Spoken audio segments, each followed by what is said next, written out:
In Chicago, you know that all sports rock. The Bears, Hawks, Bulls, Cubs, and Sox. Pick your favorite, you can choose. As long as the Packers lose. For everything you need to know, it's Bill Swerski Sports Talk Chicago. Bill Swerski Sports Talk Chicago. Hey everybody, welcome to another edition of Bill Swerski Sports Talk Chicago. This is your hosts, Alex and Sean. On this episode, we have a whole lot of Bears content to unpack, including a victory in Lambeau Field against the Green Bay Packers. But first, I'd like to thank our sponsor, the Rockford Ice Hogs. If you're not familiar with the Rockford Ice Hogs, they're the AHL minor league affiliate of the Chicago Blackhawks. What does that mean for you? You can see the Stars of tomorrow today at family-friendly, affordable prices. Sure, the season is going on right now, so make sure you head on over to icehogs.com. Get yourself a hat, shirt, jersey, tickets, and more. Tell them Swerski Sports sent you. Alex, how much did you age during the game on Sunday? Yeah, so I mean, I'm going to be honest with you. Even when they were up 14-3 early, I said to myself, we all know how this is going to end. And then when they were up 21-13, there was a minute where I said, maybe they actually will pull this off. But then I thought, no, no, we all know this loss is going to be epic. And then sure enough, it looked like it was going to be epic. I mean, they even were saying on the telecast, Bears fans are sitting here waiting for them to screw this up, basically. And literally a second later was the DJ Moore fumble. Now, when the DJ Moore fumble happened, I said right there, okay, that's it. They just lost. I think every Bears fan was saying it was it that they lost. And then the Green Bay calls a timeout. They aren't as aggressive. They hit a field goal. They give Caleb Williams just under a minute. And Caleb Williams, the quarterback for the Chicago Bears, leads a game-winning drive that ends in Cairo Santos redemption. And heck, when they got in position, every Bears fan was thinking the same thing, right? Oh, it's going to get blocked. It's going to get blocked. You know what the funny thing is? When Cairo Santos lined up for that kick, I actually was confident he was going to make it. I said, as much of a cruel, sick joke as the Chicago Bears are,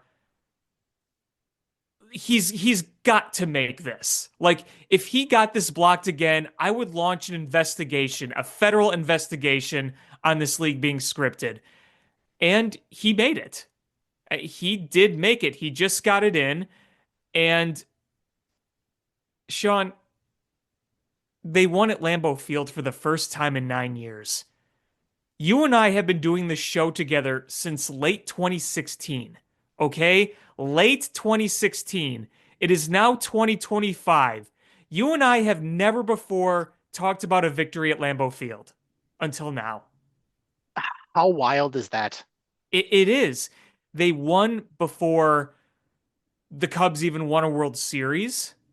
They won when Caleb Williams at Lambeau, when Caleb Williams was 14 years old. None of these players were on the team. John Fox was the head coach. It was Jay Cutler's final start as a Bear at Lambeau Field. They were just retiring Brett Favre's number that night. I mean, and Aaron Rodgers was at his peak in his prime. And, here we are with a team that hadn't beaten the Packers in general since 2018. You look at guys celebrating like Jalen Johnson and Cole Kmet. These are guys that Ryan Pace drafted, okay? Ryan Pace was fired after the 21 season. Both those guys were drafted, the year before Pace was fired. So all these years have gone by. They had never beaten Green Bay. Cole Kmet never beat Green Bay. Jalen Johnson never beat Green Bay.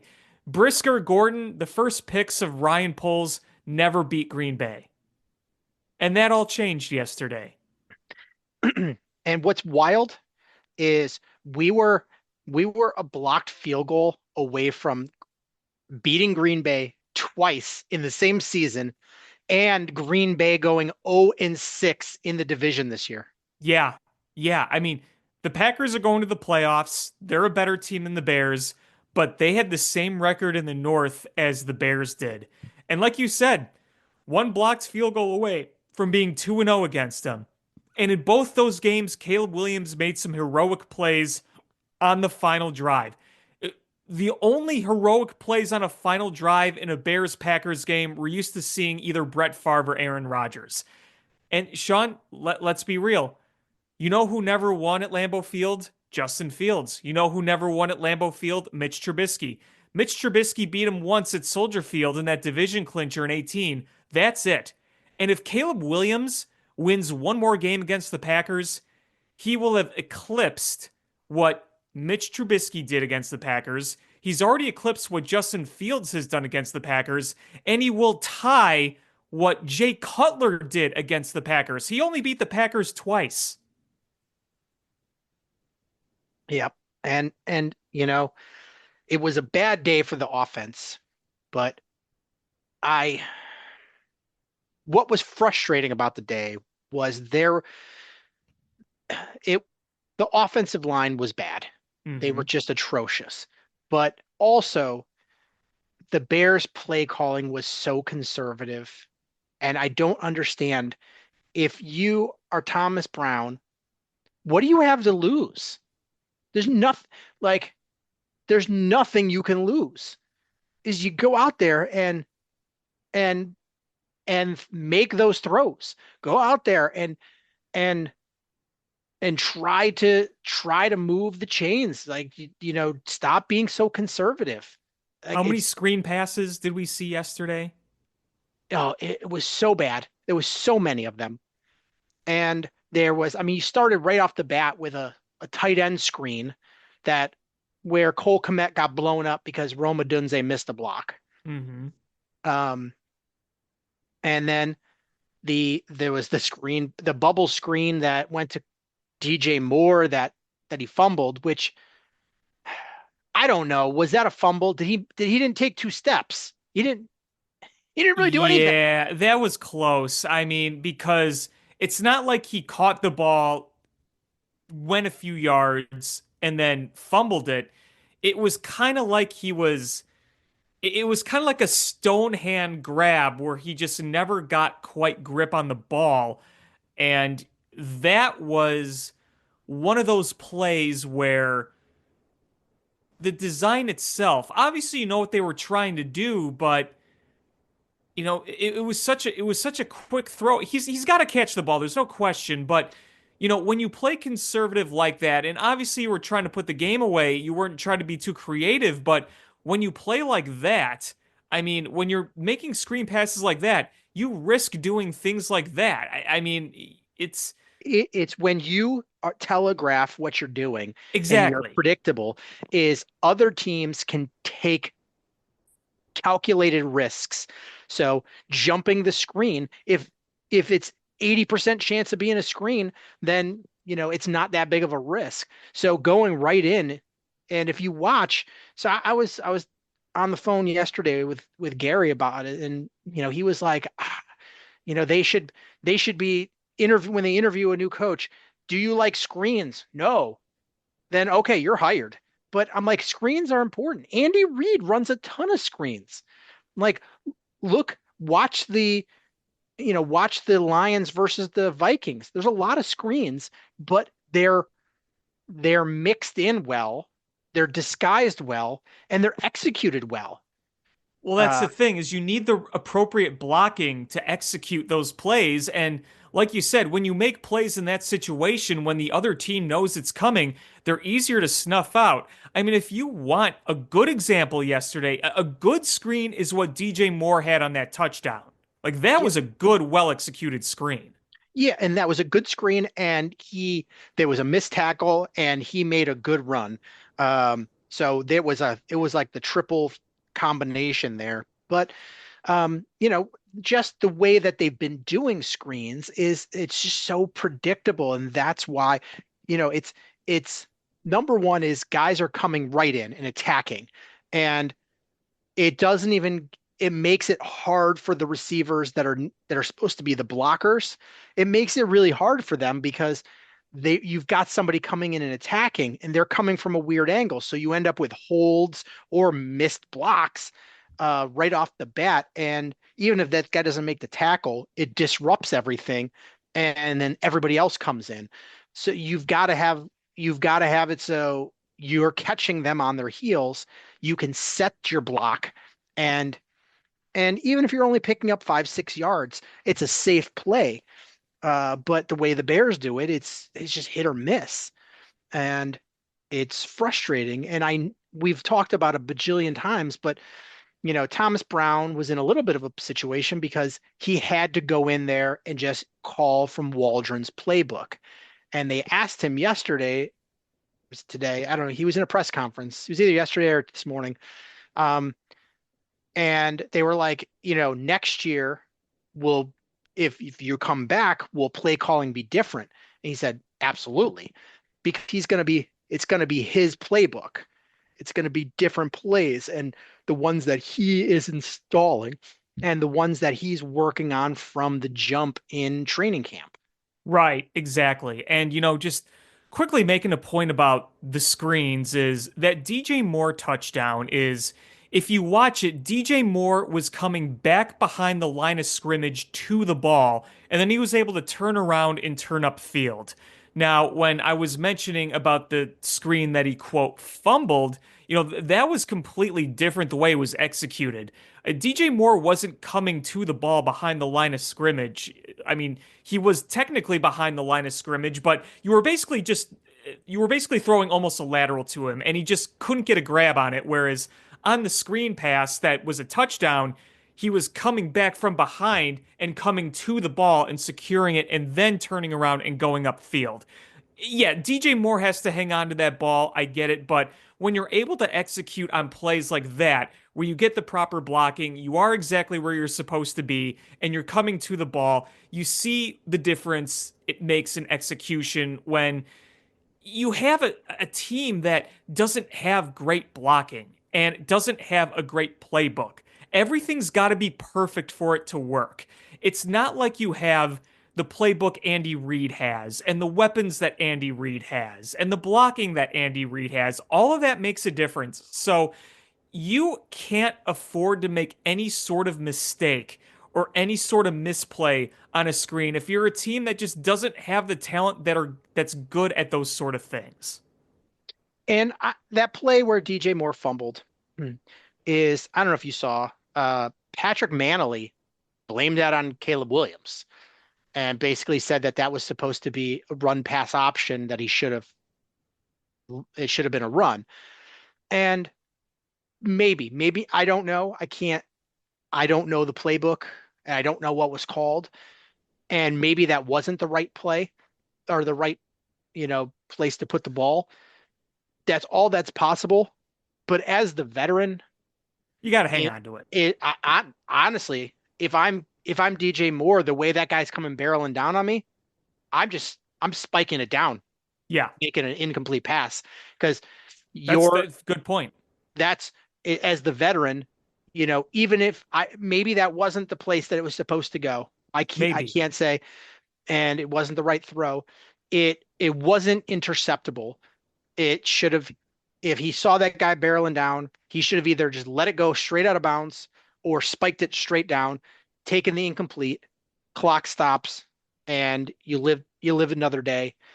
Um, the way it went down, and I don't, hindsight's 2020. Caleb Williams or DJ Moore's probably not assuming he's gonna fumble that, but uh, you know, we it's just what happened. And if that's the position though that you're in, is and this leads us to the difference between a coach like Ben Johnson and a coach like Matt Eberflus or Shane Waldron, is the lack of attention to detail. And Ben Johnson is a perfectionist. Ben Johnson preaches attention to detail. And when things don't work, it's not because it was sloppy. It's not because They weren't on the same page. It's because the defense, it was either just a human error, shit, the ball slipped out of my hands, or it was the defender made a good play, which you're Sometimes the other opponent just gets the best of you, even when you execute. yeah, they're paid a lot of money to play defense. So you're not going to have the miscues. You're not going to have is Ben Johnson's a perfectionist. And what we have here in this organization is a shit show that is we'll get to shortly is just an undisciplined shit show. Yes. Because, listen, if you were a better team, if you were better disciplined, if you had better execution, you had a better playbook, you had a better blocking scheme, and better blockers in general, it could have won that game 28-13 easily. Yeah. I mean, heck, even if you didn't score any more points up to the field goal, it's the small little details. Like, you know what I thought was the true game-changing play that I thought was going to lead to the Packers to victory? It was that 3rd and 21 completion. And you know what I'm talking about, where it looked like Tyreek Stevenson was going for the pick and not just trying to knock the ball down, and that ball was able to be completed. And immediately they scored a touchdown on the second play. Yep. You technically kept the lead after that, after a failed 2-point conversion, which you can blame a little bit on the Packers failing to execute. But that right there looked like the momentum changing play. Because I guarantee you, if Tyreek Stevenson goes in and knocks that ball down, it's 4th and 21. And either the Packers punt or they say, screw it, we're down by 8, under 5, let's go for it. I think that, you never know. It's the Bears. They let up big plays all the time. But if you're at 4th and 21, you feel pretty good about your chances of winning, because either you force a punt or you force kind of a throw up to try to get a first down, and that's hard to execute. So it's those kinds of things that can swing games, and really should have swung this game. And it looked like it was just another chapter, and here we go again. And then the fumble happened. Then it really felt like here we go again. And I'll say this, Matt LaFleur kind of helped us a little bit. Clock stopped. They were able to kind of pin them back. They forced a 55-yard attempt, which obviously McManus made. He made a great kick, but all they needed was a first down, and they would have just milked the clock and won the game right there. Mm-hmm. That is, if there is an Achilles heel with Matt LaFleur, it is clock management. Yeah.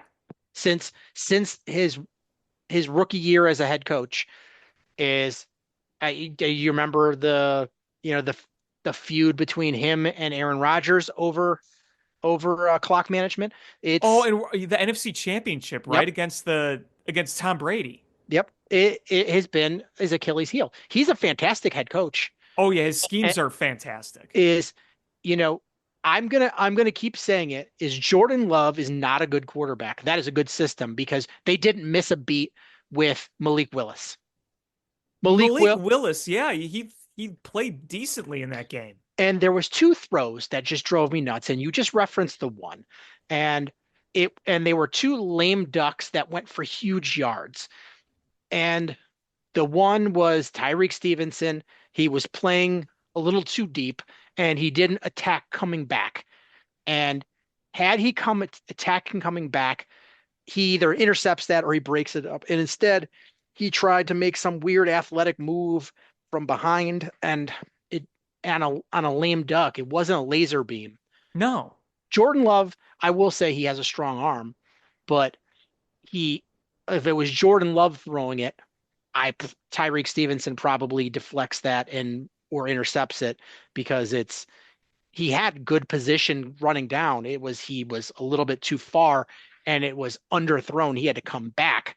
But the other one was the same thing. And Jalen Johnson, like, I don't know how he didn't knock it down, but it was like a 30-yard reception, Yeah. and the guy catches it basically laying on the ground. And it's so frustrating when those happen, when you have a good defensive back core, and it's a bad throw, and it ends up going for a completion anyway because you're out of position, or whatever the case is. It's really frustrating, and it drives me crazy.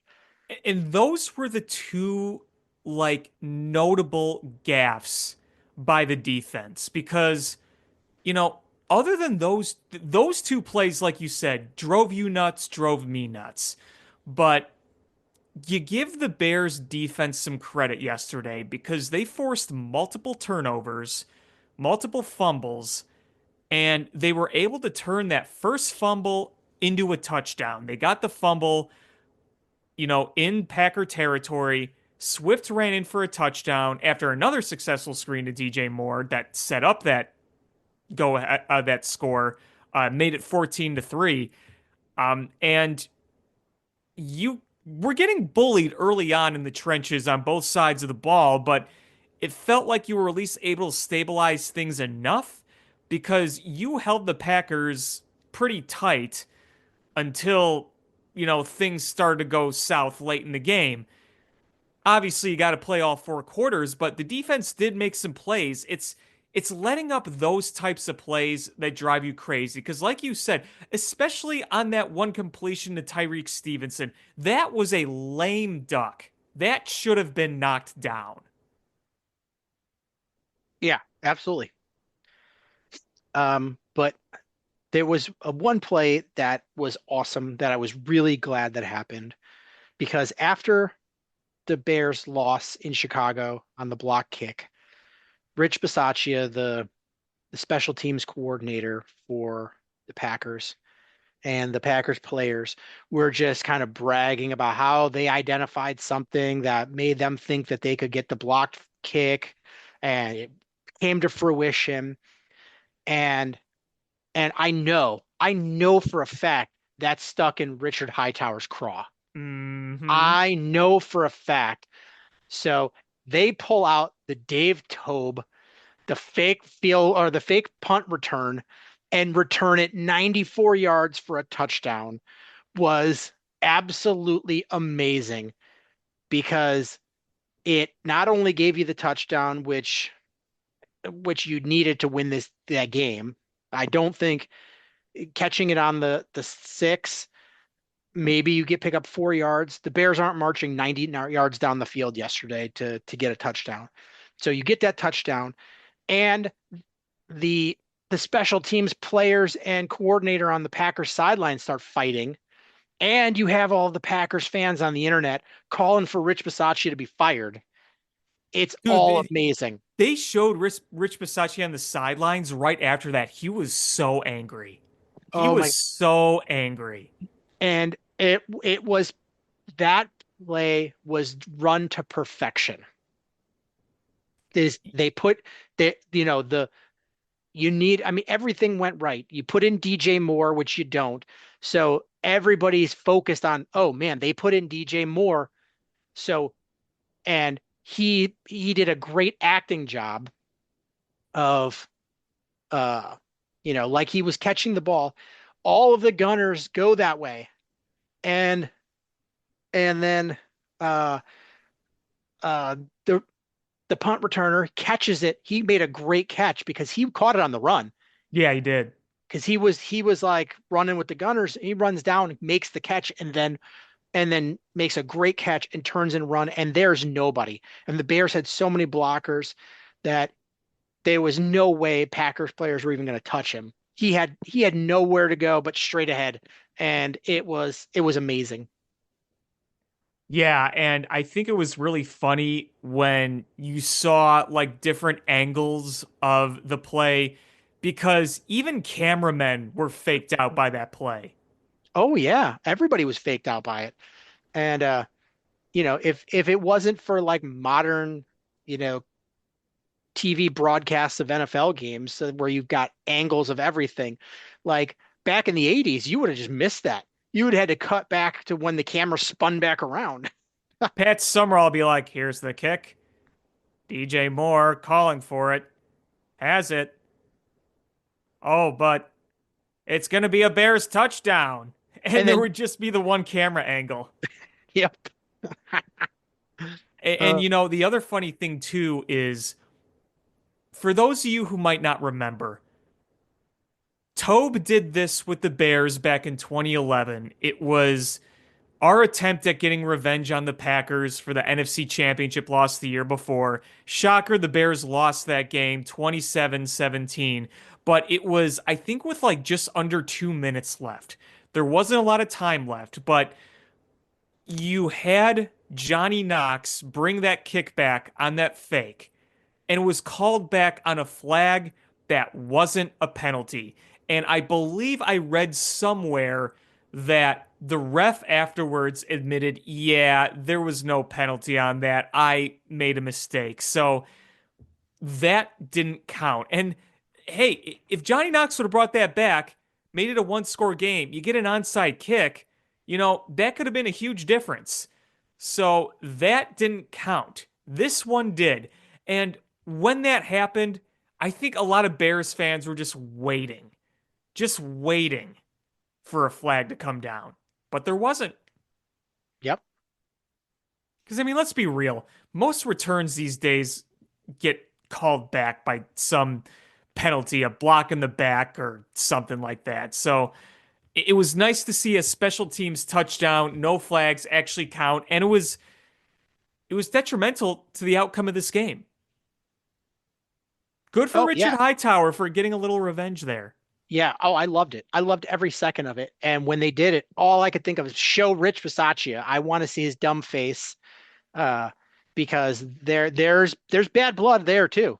That he could not have been happy about, basically that unit calling out his unit publicly like that.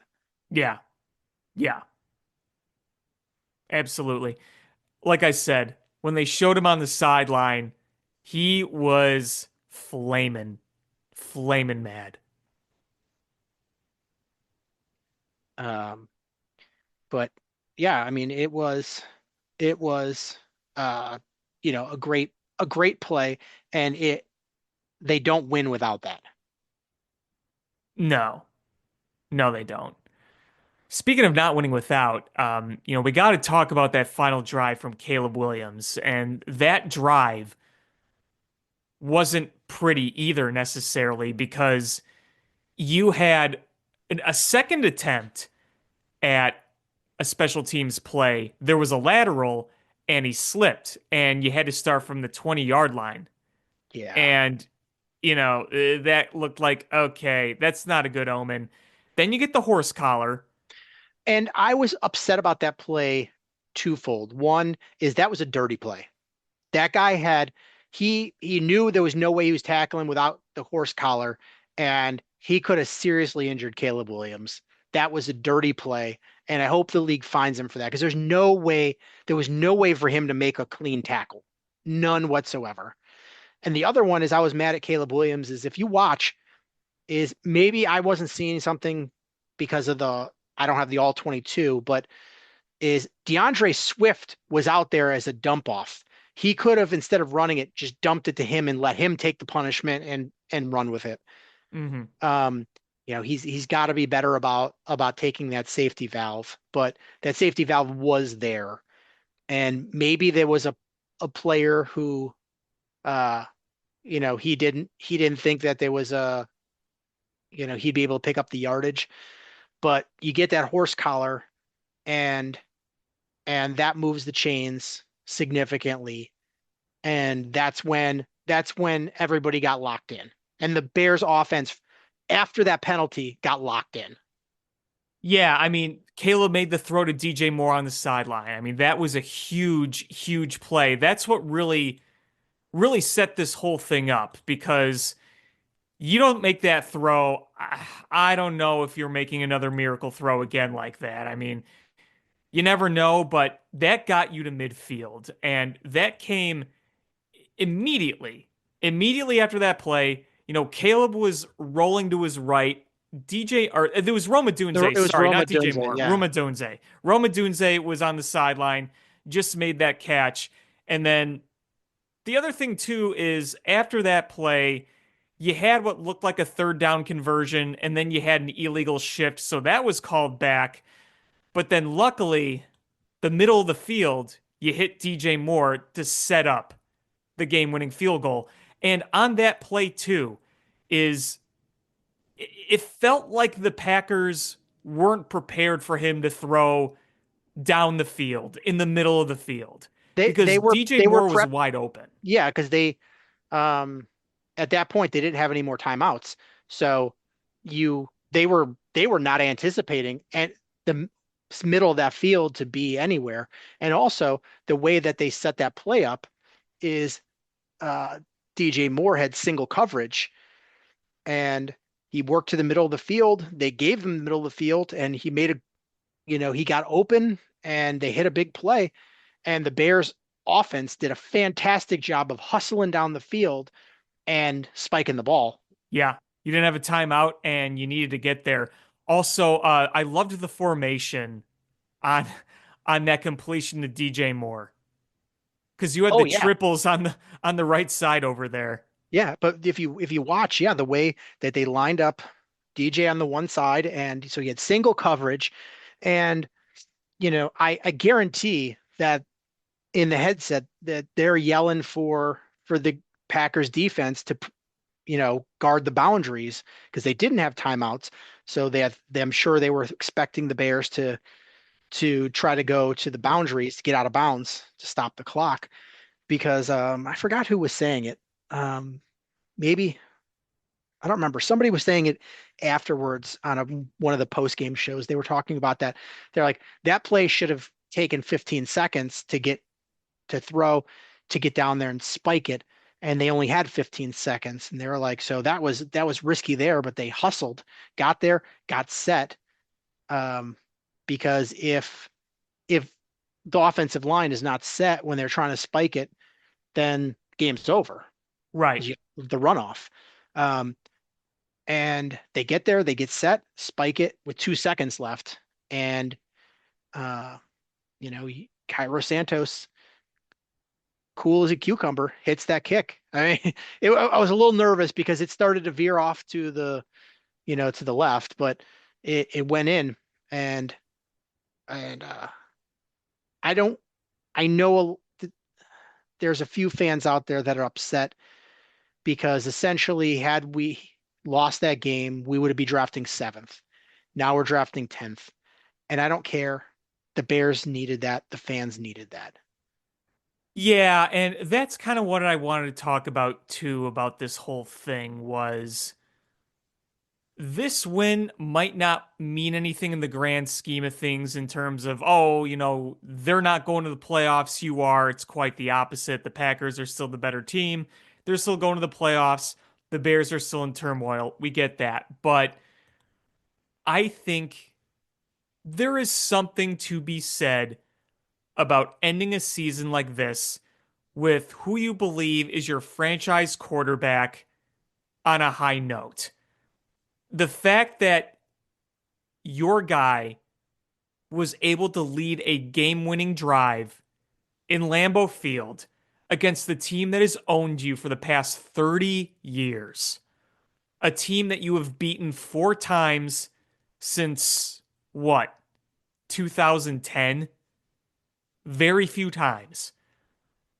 To go out with a win like that, I think means a lot to the organization and to the fans. And if anything, be really happy for Caleb Williams that he had that moment, that we could point to him and say, that was our quarterback leading a game winning drive against the Packers. How many times have we seen Brett Favre and Aaron Rodgers do that against us? For once, it's on the other side. It's on our side. And I'm going to say this too. We saw the Bears do something that I never see them do.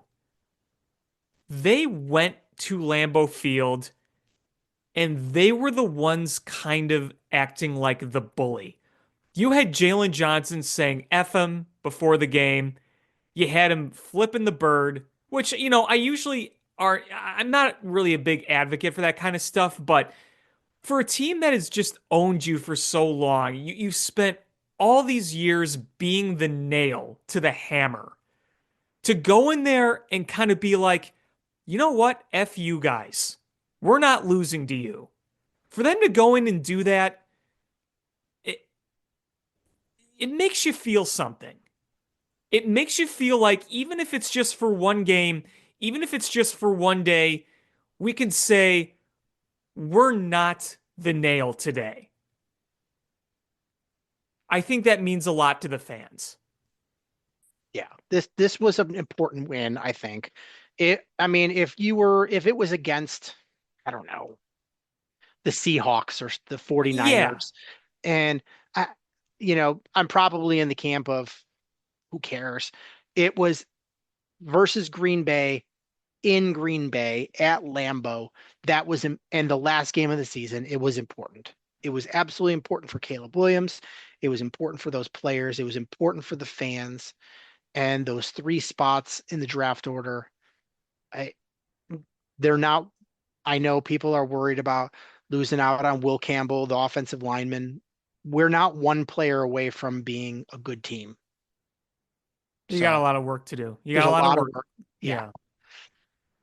So I'm very happy that they got that win. Yeah, me too. And I joked about it with my friends, and I was half kidding with my friends. But I do think the reality is win or lose, Ryan Poles wasn't going anywhere. Like, it's not like this win suddenly made them say, oh, we're keeping Ryan Poles now. Regardless of the outcome of that game, Ryan Poles was going to be here. Would you agree with that? Yeah, I think so. I I mean, mean, shouldn't be, no, but I'm not saying he but should, but I don't think it was changing anything. Um, maybe it gave more thought uh, because it was they made a big deal about George being at the game doing his lap at Lambeau. Um, they probably love him there. I think they do, but I think they love Ryan Poles for some reason. I think he was safe. Um, I had a little bit of a dust up with Greg Gabriel today on Twitter. No, brother. I don't understand. Like he's so adamant that oh, Ryan Poles was not going to that. I think we all agree that he wasn't. Doesn't mean he shouldn't. Doesn't mean Right. it's the right decision. And I just posted. I quote tweeted him and uh and I was like, he hired Matt Eberflus. He hired uh what's his name that got fired as the defensive coordinator. He hired Luke Getzey. He hired Shane Waldron. He doubled down on Matt Eberflus.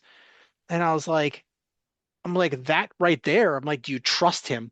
And he's like, that's such a stupid comment because you don't even know whose responsibility is whose. And I was like, you can't tell me that uh Eber or Poles didn't have some say in who the candidates were, especially when they hired Waldron. He was 100% involved in that. And then he tried to, basically say uh that Poles got Eberflus forced on him based on the timeline. I was like, again, if that's the case, I was like, he's either a weak GM that can't stand up to ownership, or he's involved in bad decisions. It can't be both ways. It can't be both ways. It's in either way, that's fireable. If you're too weak to stand up to George, then you shouldn't be a GM. And if you make so many bad choices at coaching staff, and this is not even talking about the construction of the roster and free agents and draft picks, like that's just a whole nother ballgame. But just the coaching staff. If that's if you are so wrong on that, Luke Getzey, Shane Waldron, Matt Eberflus, you don't deserve this job. And I want to point out how much worse that Waldron's decision was. Is They passed over Thomas Brown. They interviewed Thomas Brown. They did not hire Thomas Brown to be the offensive coordinator. They interviewed Liam Cohen, They interviewed Cliff Kingsbury. All three of those guys are getting head coaching interviews now. So half of the people that you interviewed were so successful that they're getting opportunities to interview for head coaching jobs. And you hired the guy that didn't even make a full season. That's how bad your decision was. Well, and I mean, look at this whole situation too, because you mentioned all of the coaches that they've had. Well, and guess what? Ryan Poles talked about the culture yesterday. And, these guys are professionals, the culture is good here. You don't tell me the culture's good when you're actively trying to seek a quote leader of men. That is not saying your culture is good. And when you listen to these players talk, they are begging for accountability above them. What does that say about this whole culture that you say you have, even though you don't have, because you're trying to find a leader of men? So can I say two quotes from players that Sure. emphasize what you're saying? Is they asked Montez Sweat uh what he wants in a coach, and he said an alpha. They asked DeMarcus Walker about Mike Vrabel because he played for Mike Vrabel on the Titans. Mm-hmm. His quote, a lot of bullshit is going to be cut out. I'm sorry, but that's true. Disciplined will be laid right down from the first day. A lot of those small things that we were doing and got away with, that won't happen, just from my personal experience. Hmm. That is damning. That is damning. And if that's the reason that they're afraid of hiring Ben Johnson, is that the reason that they're hiring or they're interviewing either people with head coaching experience or defensive coordinators because they think there's the only ones that are disciplinarians? That's dumb, and that's going to lead you to the same bad process that leads to the same bad decisions over and over because Matt Eberflus was a defensive coach. It is not about the side of the ball. It's about the character of the person. And this is what scares me as we go forward with this is that they're going to take this whole leader of men thing to a point where they just want the rah rah culture, the same booby trap you fall for. The way they fell for the hits principle, the way they fell for needing to hire John Fox because he's an experienced older guy. All of this stuff. I mean, you have a potential star in the making in Ben Johnson, and everybody in football has their eye on him, on where he's going to go, more than any other coaching candidate out here. And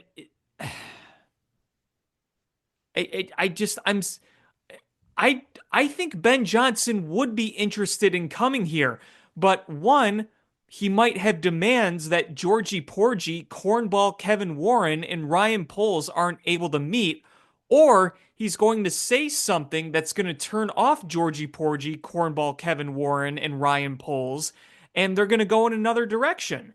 Or they're going to find some of these people that they're interviewing, and there's an extensive list. We'll talk about it. And someone's going to come forward with some acronym about leadership and being a leader of men. Oh, that's the guy we want because he embodies Chicago toughness and he's a leader.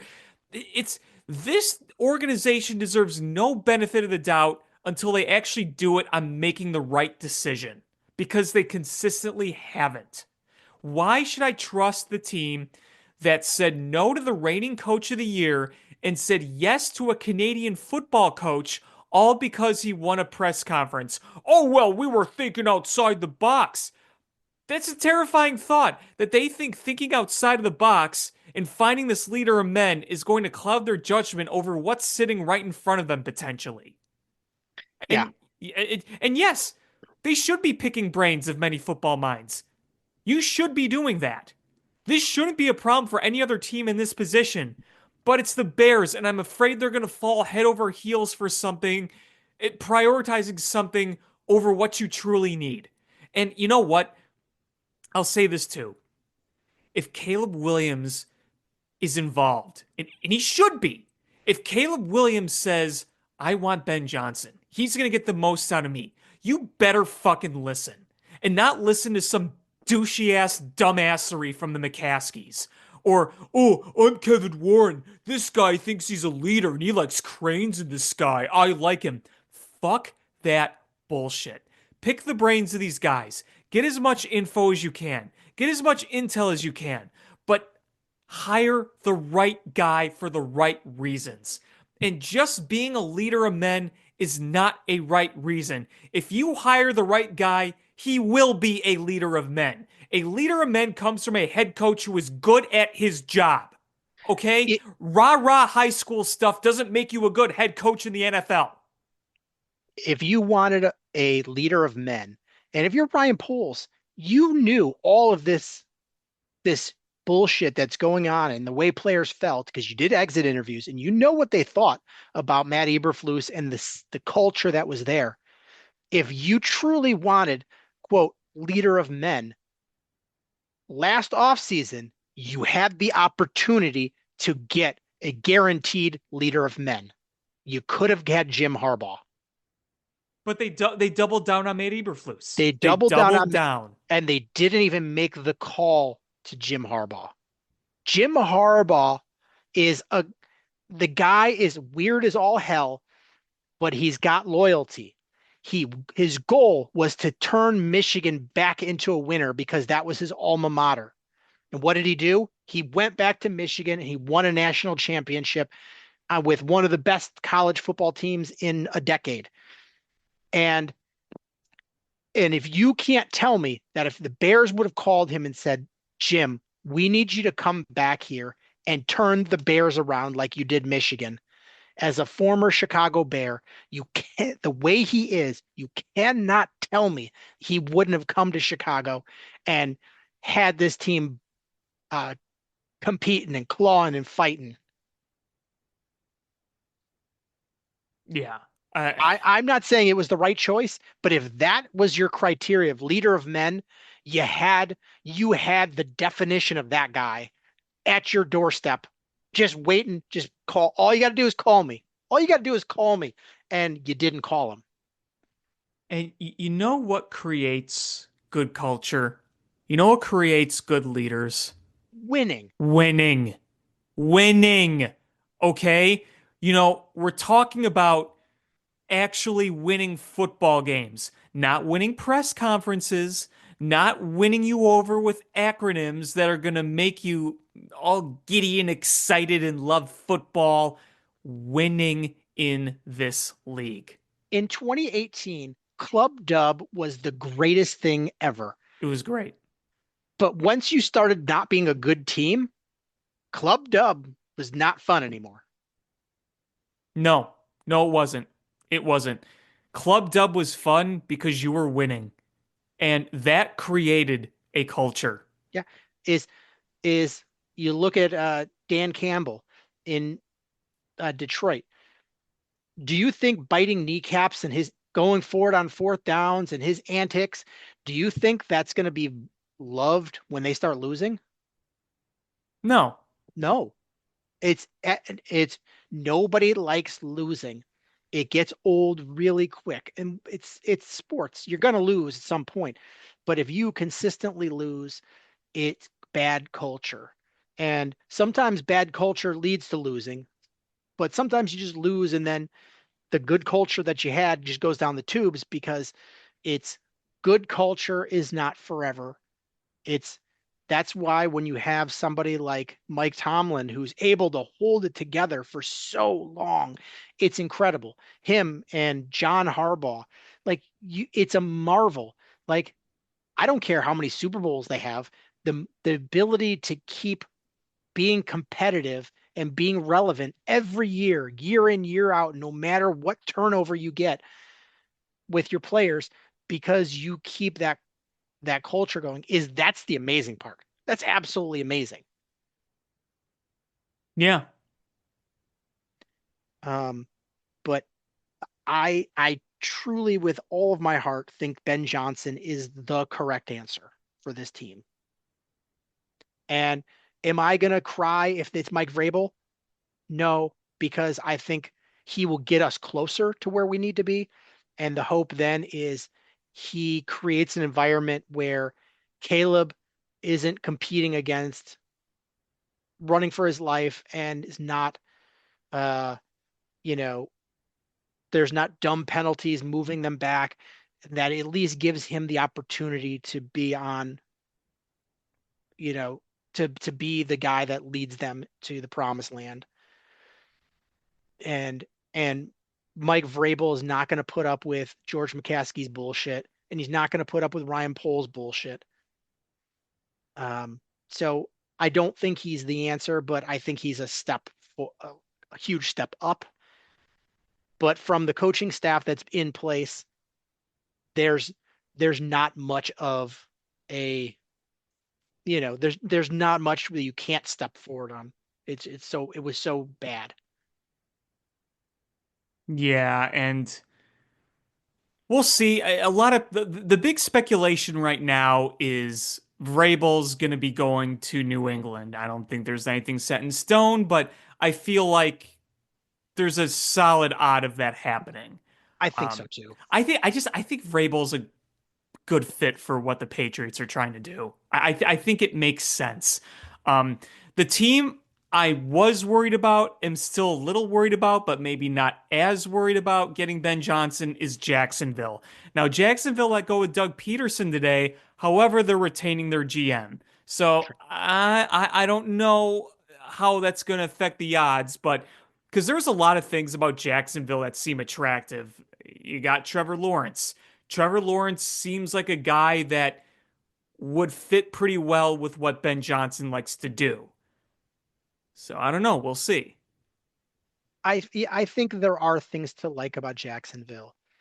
I think I think the differentiator is going to be George McCaskey is a tinkerer, but he's not Shad Khan.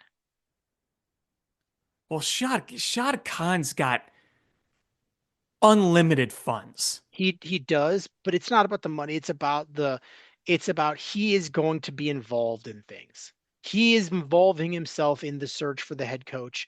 And Trent Baalke is a guy that everybody from talking heads to the beat writers to the fans are all like they've been doing a countdown to when Trent Baalke is going to get fired. And the shock, I went on a Jaguars Reddit forum today, and the absolute shock that Balky's keeping his job is it's insane. They're losing their minds. And so I think How the many fact coaches has he hired? I don't know, but it hasn't been good ones. But he's a brace like he's tough to work with, and he doesn't make good choices, and he in players, and uh the coaching situation wasn't good here. So um if you Ben Johnson's going to have to be with a bad GM and with a ownership that is very involved in things that and not necessarily in a good way. So I think those are probably negatives. Um you look at the Bears, George is a tinkerer, but I think his I'm going to give him some credit. I think his heart is in the right place. And Shad Khan I think there's ego involved and he thinks he can just do things. I think George knows that he's dumb, but he thinks he can overcome it and wants to be involved in the turnaround. And I don't think he just knows how to get out of his own way. He's like baby Huey.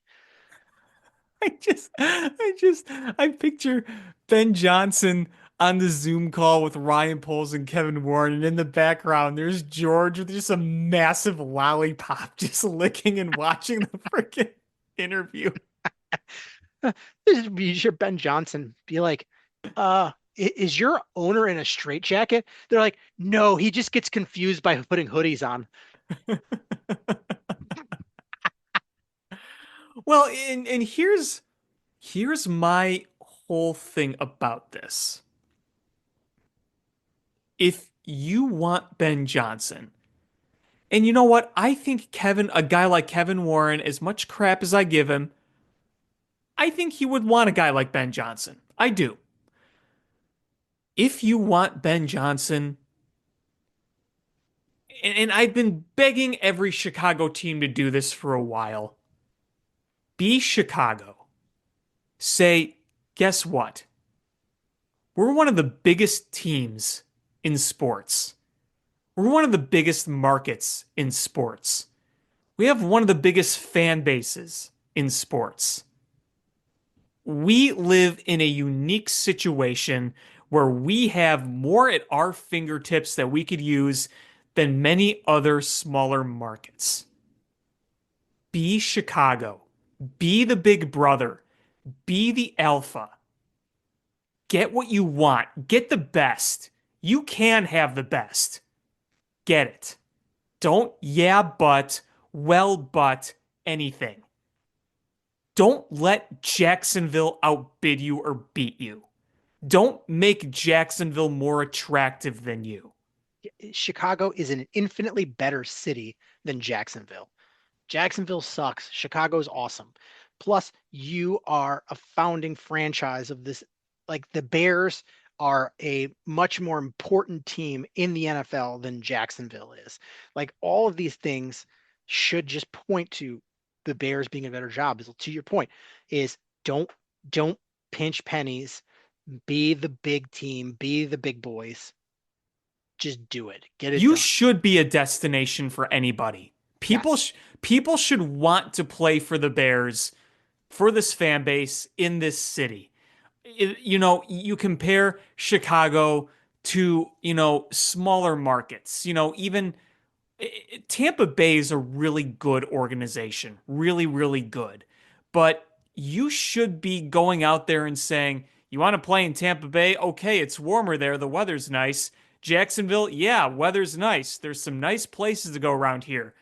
But Chicago, this is a one in a million city. There's no other city like Chicago. And that should be a selling point and lean into it and own that and say that, listen, if you win in some of these other markets, if you win in Tampa Bay or if you win in Atlanta, yeah, you might be a hero there. But if you win in Chicago, you're going to be a legend. Like, Yeah. imagine, no disrespect to like the Atlanta Falcons. Atlanta Falcons, they got their fan base, they got a beautiful stadium, they got awesome uniforms, but compare what a Super Bowl victory parade would look like in Atlanta versus here in Chicago. I mean, it would be like the troops returning from World War II here in Chicago. Hmm. We know how great it is. So lean into that. Get what you want. Strive for the best and get the best. That's what I ask. Um, but going back to the leader of men things is for some reason I get the sense that Poles thinks that you can only get that leader of men from a defensive coach. And I just want to point out is John Gruden, offensive coach. And look at Sean Payton, offensive coach. That man runs things with an iron fist. It's his way or the highway. He creates that culture. Uh, you look at what uh, they're creating in Minnesota. Look what they created in Green Bay. Those are all offensive coaches. Offensive coaches. Look at Mike Shanahan, Yeah, Shanahan. Look at McVay. Sean McVay, Like those are offensive coaches that are creating this culture. Andy Reid. I Yeah, mean, Yep, it is not all about, oh, I got to have a disciplinarian defensive coach. That's not the case. You had a defensive coach who was not a disciplinarian that just made up dumb nicknames and And let had no it, respect at the end. yeah, that it's they wanted him gone because he was a joke. And the way it is right now is the Bears have requested interviews with 12 head coaching candidates. 12 and counting. 12 and counting. A lot of brains to pick. So right now we are at Thomas Brown, who's the interim head coach, is getting a full interview for the to remove the interim title. And that's going to happen. I know people are upset about it. That's going to happen. You to help protect your reputation in the game, there are things, protocols that you just follow. And the Bears are stupid, but I could put money that Thomas Brown is not going to be the head coach next year.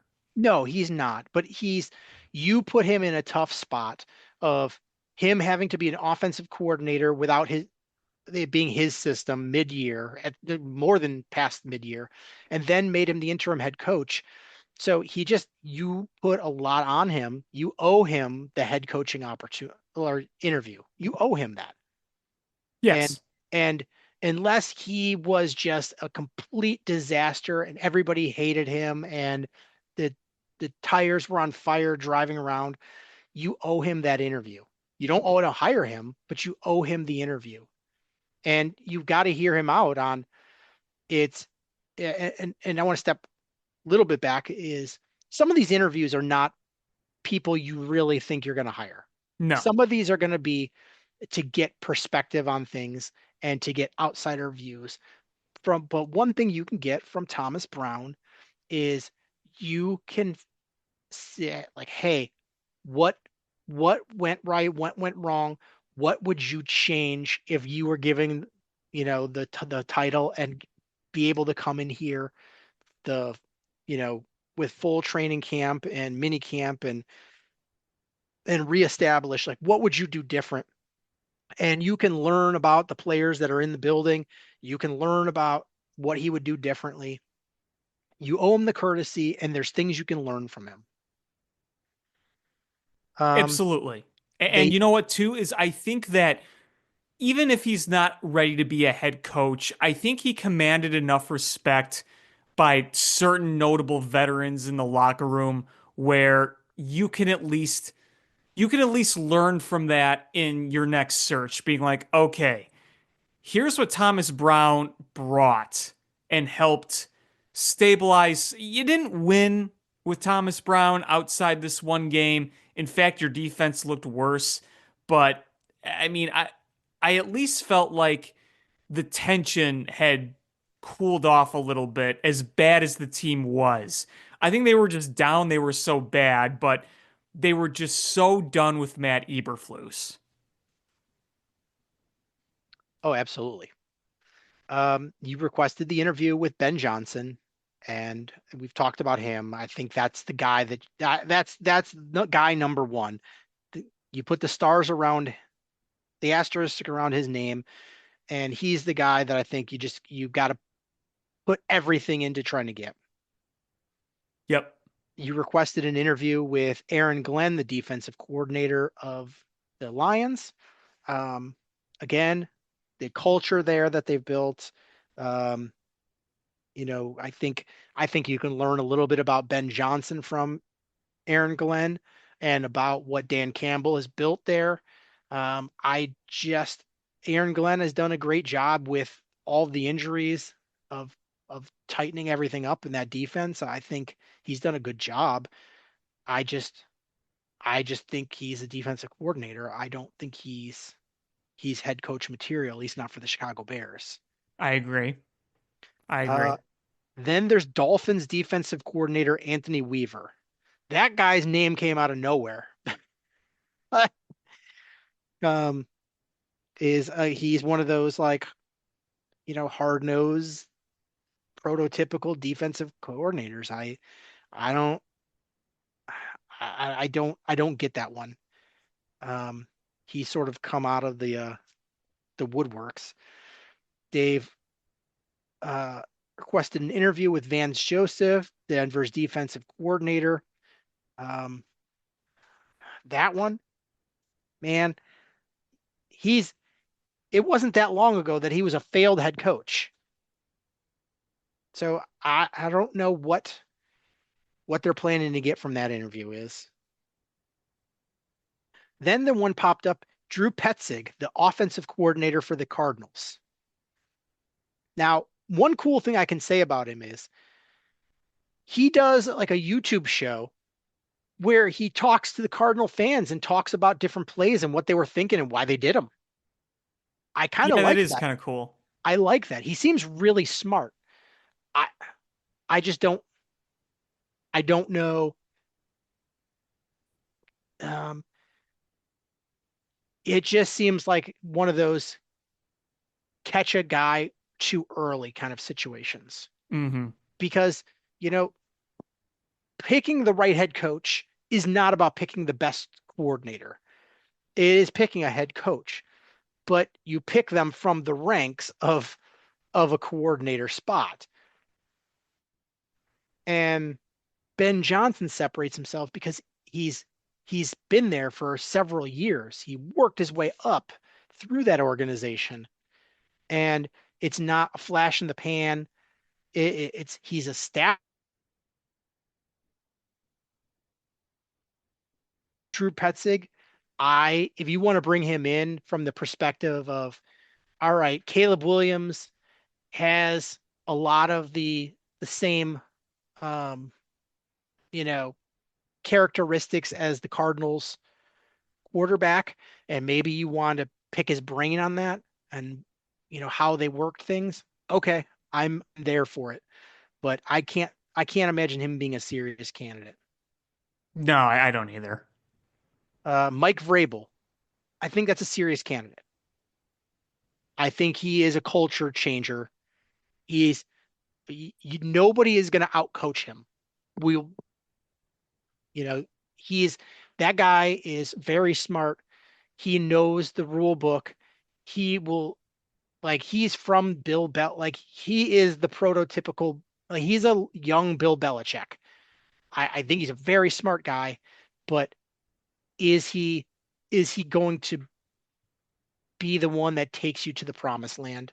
Or is he just going to elevate your franchise to a certain level and then you cap out? Right, right. Because that's Um, what we saw in Tennessee. yeah, and part of that is he lost he had multiple coordinators go on and leave to be head coaches, and they lost their quarterback. They went to bad they had a bad quarterback situation after that. So it was a little bit of a, can't fault him for everything, but it did happen. It did go down where he was fired. I would really want to understand how he would do things different and grow from that situation. Yeah, no, that's fair. Um, They requested the interview with Todd Monken, the offensive coordinator for the Ravens. Again, I put that in the Drew Petzig category of I don't think he's a guy that you would hire, but the offense that he's running with um, Lamar Jackson, what can you learn from that? Arthur Smith, the offensive coordinator for Pittsburgh. Again, I think from him, you're trying to see what you can get about the culture in Pittsburgh. Yeah, and I mean, we've seen Arthur Smith be a pretty good offensive coordinator. We saw his tenure as a head coach in Atlanta was not that great. No, it's not. Um, but if you can learn some what he's thinking about offensively and about some of the culture in Pittsburgh, I don't think that's a bad interview. I don't think he's a serious candidate though. No, I don't think so either. And then the last three are the ones that have me scratching my head.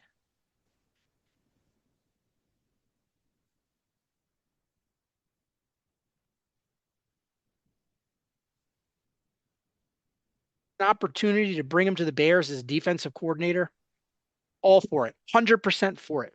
Sure.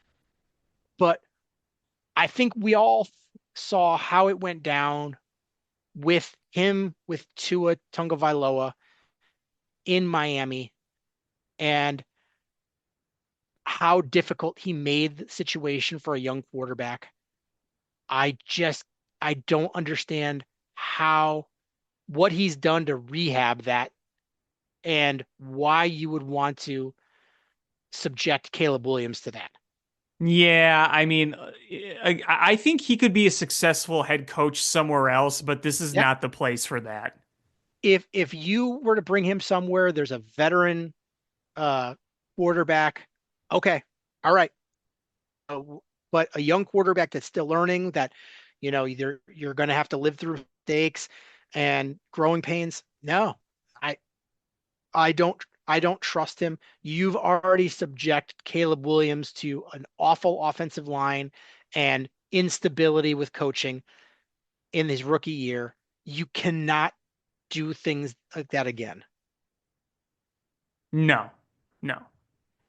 Uh, Mike Kafka, the offensive coordinator of the Giants. What on God's green earth? I know that roster is bad, but what on God's green earth has he done that made you think that, yeah, this is a guy that we should be interviewing? No. Yeah, you got me And then there. and then the last one is Mike McCarthy. Please no. Please no. Not as a head coach. Is he a bad head coach? No. And I think he would get a lot out of Caleb Williams. I think there are pluses to him, but the man has a cap. He's a regular season head coach.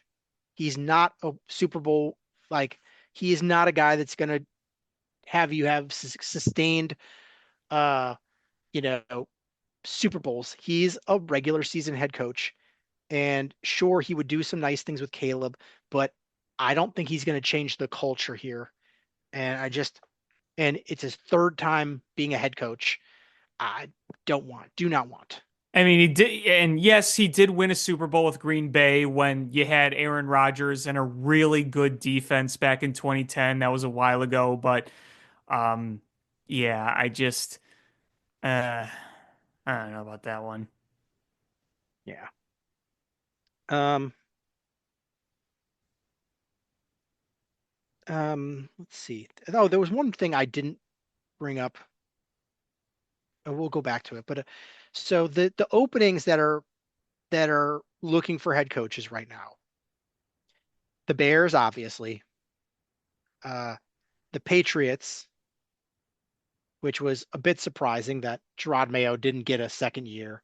And and I don't know if you heard Gronk start to talk about it, but he started to crank down uh on the ownership of the Patriots. Oh, on And Kraft. yeah, and they cut to commercial but uh I don't think everybody's too happy about that. And I think they kind of did him dirty. They they basically groomed him for that job and then and he wins, at the end of the season they were playing much better and you don't give him a second year. Uh, Yeah. I mean, they probably have the worst talent out of any team in football, and uh, you essentially gave the guy 1 year, and that was they kind of did him dirty.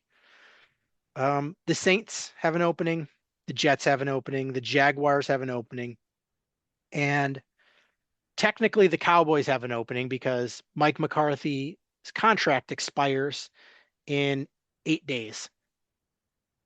So unless they re-up him, they will Wasn't not have. Jerry Jones saying they plan on bringing him back?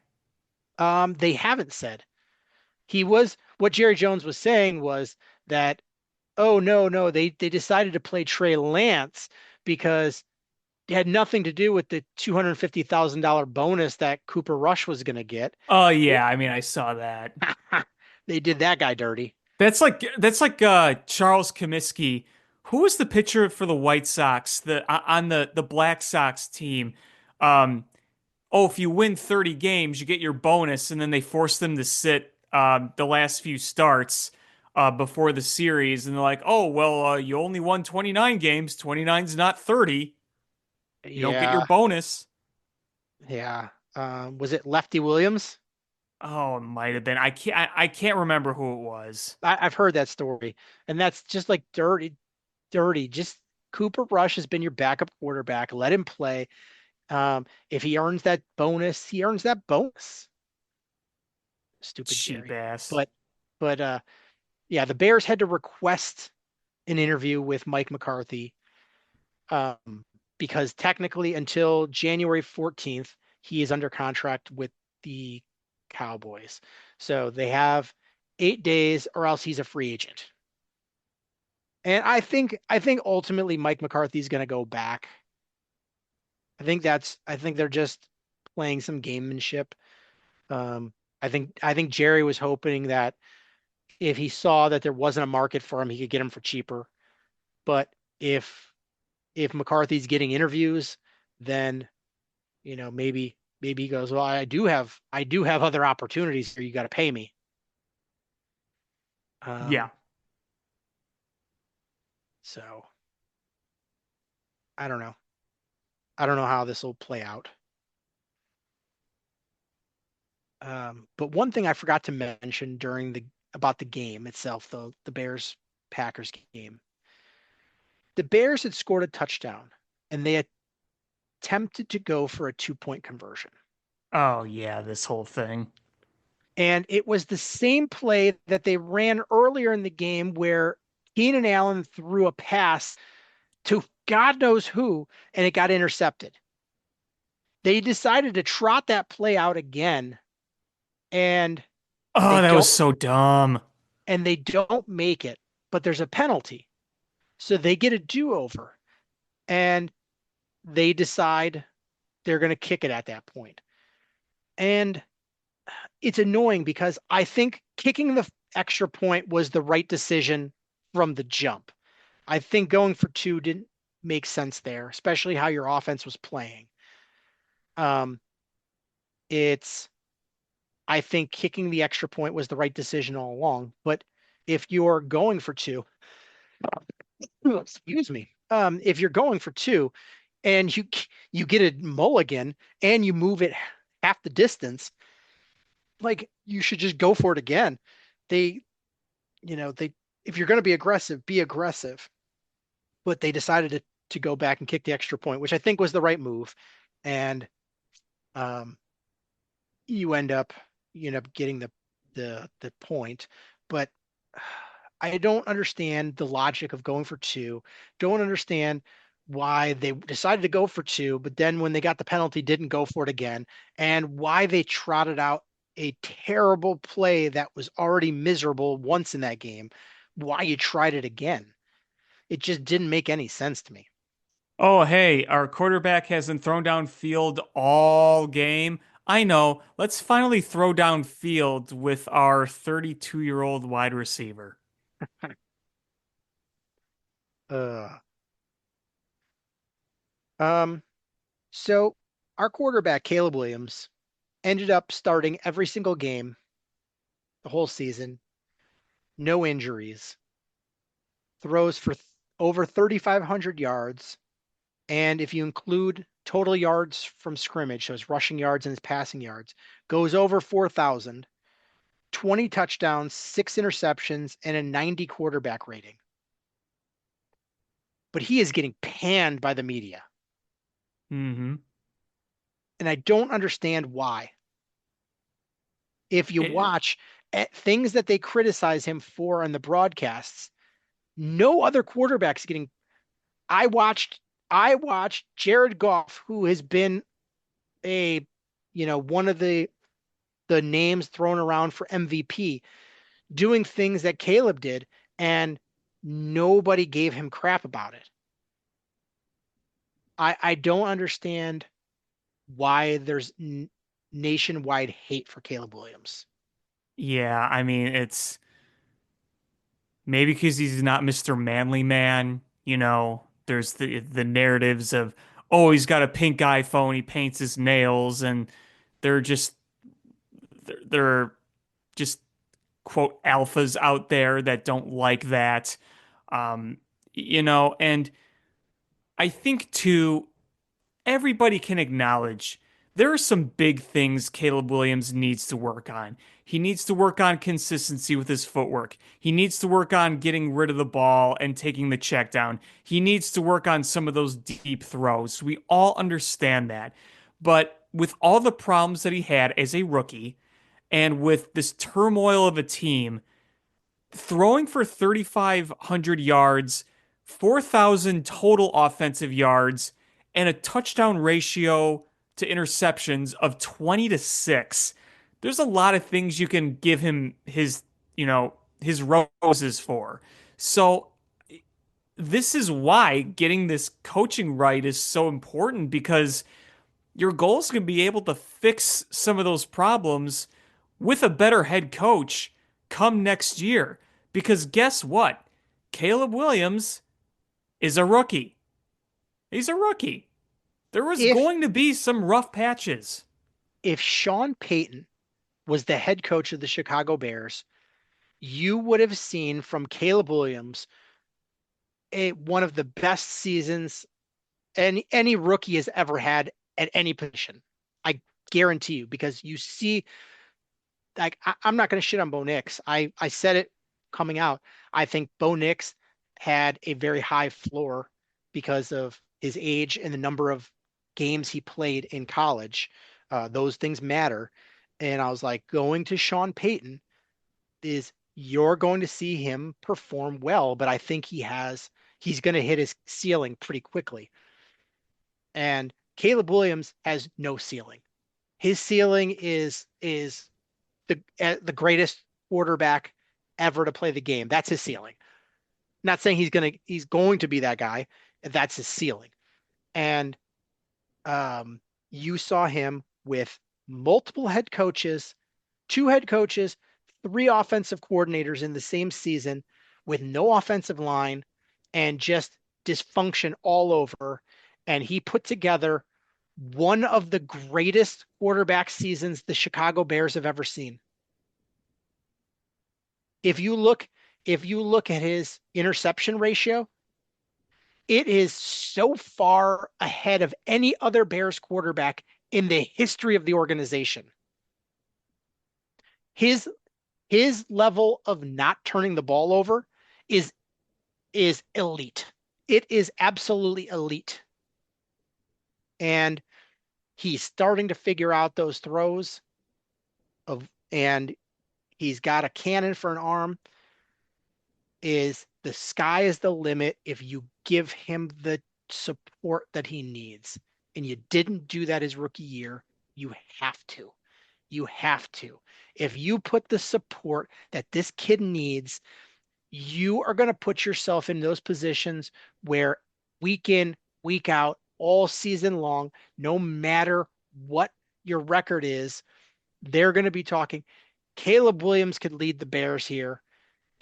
Just got to get him in the playoffs, and Caleb Williams could, it's just like the conversation with Patrick Mahomes is like no matter what happens with any other position, Patrick Mahomes and Andy Reid will find a way to get them a victory or keep them in a game.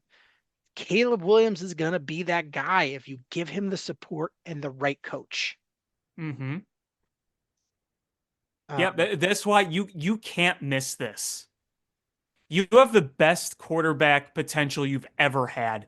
And ever. despite your turmoil and the dysfunction and just being the worst organization in sports, he still put up a very respectable season. And like you said, one of the best seasons a Bears QB has ever had. Yeah. And if you were, before the season started, if you would have said to anybody, if Caleb Williams will have 20 intercept or 20 TDs, six interceptions, a 90 quarterback rating, throw for over 3,500 yards, rush for another 500 yards, would that be a successful season? Yeah. And everybody would have said yes. And that's what he did. And there's still people that are not happy. So many critics too. Oh, well, context matters. Blah. Oh, okay. So all those other years when they weren't putting up 4,000 yards, oh, they're not putting up the stats. Stats, all that matters. Oh, hey, here's some good stats. Well, context matters. Duh. It's just, it's annoying. Is if you look, so who was the rookie quarterback darling last year? CJ Stroud. Okay. For So good reason. for absolutely good reason. This year, sky was the limit for him, right? Yep. There were people talking MVP. Yes. This, if you look, um, he threw for less than 200 yards more than Caleb Williams, threw the same number of touchdowns and twice as many interceptions. Mm-hmm. And that's a guy that you talked about as being the next generation and a lower quarterback rating. Like you're looking at, so you know, that's the guy you're comparing him to. Um, and and Caleb Williams has a whole lot more rushing yards this year. So I would say Caleb Williams had a better season this year than CJ Stroud in his second year. So it's uh you can't jump to these conclusions right off the bat. Is, you know, if you remember, uh RG3 was going to be Hall of Famer and he was so good, but the Washington then Redskins drafted two quarterbacks that year when they drafted RG3. They drafted two quarterbacks in that same draft. Who went on to have the better career? Kirk Cousins. Kirk Cousins. And, you know, things change dramatically, and one season doesn't equal a career. And For that's better or for worse. for better or for worse. And Caleb Williams had a very, very good season. And CJ Stroud deserved all of the roses that he got last year because that was an incredible season he put up. But he took a step back this year, and I think it was regressing to the mean a little bit. Um, there's still a lot of things to learn. You see, and you look at Jaden Daniels. Jaden Daniels is having a great season, but if you look at stats, it's him, Bo Nix, Caleb, Jaden, and Bo are all having similar seasons. Mm-hmm. It's just two of those teams aren't dysfunctional fire uh, dumpster fires, and they're in the playoffs, so they're getting their roses. And Exactly. I don't want to take away their roses. Bo No. Nix, Bo Nix has been very good. Jaden Daniels has been very good. Caleb Williams has been pretty darn good too, and he's not getting those roses because he's on a dog shit taco team. Yep. Um, you look at the kid from uh, New England. He looks fantastic, but he's on a dumpster fire team too. Yeah, Drake May. This might end up being, like we said, anything could happen. This could change in a hurry. This could be end up being the greatest quarterback class of all time. I mean, if they keep on this trajectory, certainly, and it could be the exact opposite of what we thought the 2021 class was going to be. Yeah. Um, it's everybody talks about the 1983 draft for quarterbacks because it had John Elway, Dan Marino, and Jim Kelly. Yeah, that's pretty good. And that's a damn good class. And I think there was a couple of other guys that were drafted in there too. Um, Tony Eason, Ken O'Brien, and Todd Blackledge, um, who were highly touted as well. And Ken O'Brien played for a long time. Um, but this, if you end up with four guys, and Michael Penix has started to come on too. If you end up with four or five guys that are just really good, that draft class is just going to be incredible. Mm-hmm. So I don't want to take anything away from any of those. I just want to make sure that you don't forget about Caleb. Is is he's very good, and through all of this, if you could go and see how this season went, there's no way you would redraft and change the way you drafted. Right. You would change your head coach. There would be a lot of things you do change. It would not be Caleb Williams though that you change. Yeah, you could change free agent signings, you could change your head coach and your staff and a lot of things, definitely. Yeah. Um, but yeah. Uh, so I don't know if you saw Tevin Jenkins' quote today about the I, possibility of returning to Chicago. I did. I just don't know how to feel. I don't either.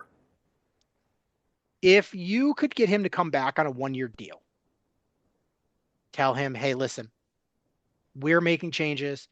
You come back for a 1 year deal and in a place that you've been and establish yourself and go next year and hit free agency and earn the big money. I would take him back and you kick him back to the right side and let him play right guard. Let him rebuild his stock. But also you consider this year he played the more snaps than he's played in any other NFL season, and he still missed a ton of time. Yeah, and I mean, on the flip side, you're so thin at offensive line, you need to rebuild so much of it, and you can already see what will happen when he goes to another team, he stays healthy, and he becomes an all-pro. Yeah. I'm with you. That's a tough one. And you know, you already you've got Tevin Jenkins, Matt Pryor, Coleman Shelton, Larry Borum are all free agents. Not saying Yeah. any of those guys are like, oh, you can't lose any of those guys, but when you lose, you already needed to upgrade at both guards and center at the bare minimum. But now you got to rebuild the depth too. That's a tall order. And so I'm expecting, I think Larry Borum's gone. I think that's Yeah. um, It was ugly at the end there. it was ugly at the end. He was clearly a redheaded stepchild because he was a pace pick. Um, and the only reason he survived was out of necessity. He's definitely gone. Could Coleman Shelton come back? Maybe, depending on what they do with Ryan Bates. Matt Pryor could come back, but Tevin Jenkins, that's that's a man, that's a tough question because if there's so much potential there that Yeah. you like you said is you let him go. Some wherever he goes, he's going to be healthy and he's just going to be a beast. Um, but you look at the free agents. Trey Smith is the best guard available. I don't see how Kansas City is letting him go. They're either going to extend him or tag him. And depending on who else you're looking at the rankings, in a lot of people's like uh I think it's PFF.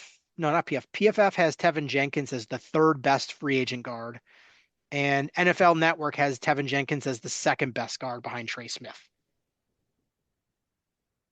So there's not a ton out there. The free agent class is pretty weak. If you look at tackles, Ronnie Stanley, Cam Robinson are out there. Old ass Tyron Smith.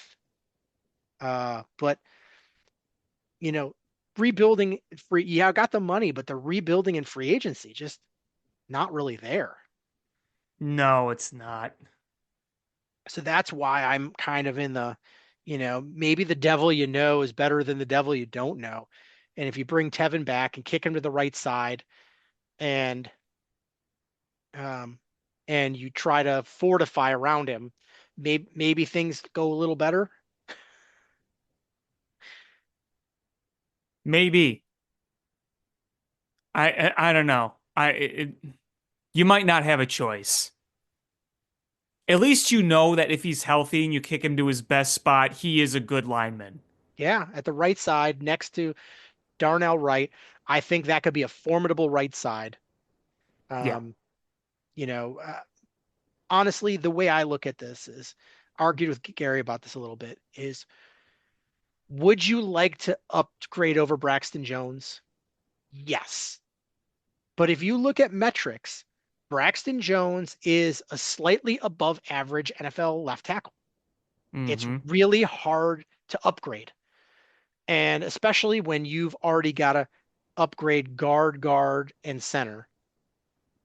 Um, I I think you probably bring Coleman Shelton back, but you draft somebody and with the hopes of Coleman Shelton being a backup.